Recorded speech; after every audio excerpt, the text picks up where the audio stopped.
तो प्रथम आम पकेबा गोलमरीच गुंड, तापर हलदी गुंड, मसला,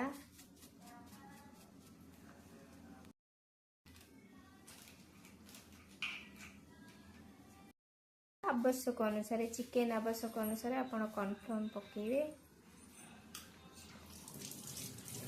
तो कॉर्नफ्लोर आम एति पकेले तापर दबा लुण, लुण आपण आवश्यक अनुसार देबे।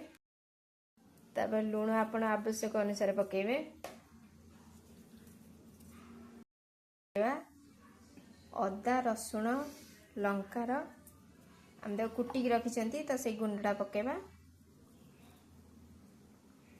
तो ये आम गोलेबा ताकू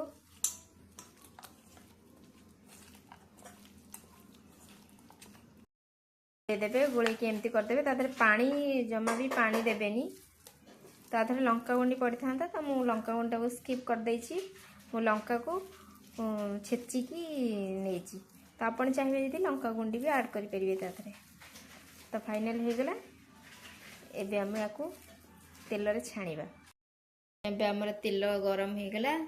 आमे भी जोटा गोले मैग्नेट करी रखिदिले तो सेटा हम पकेबा।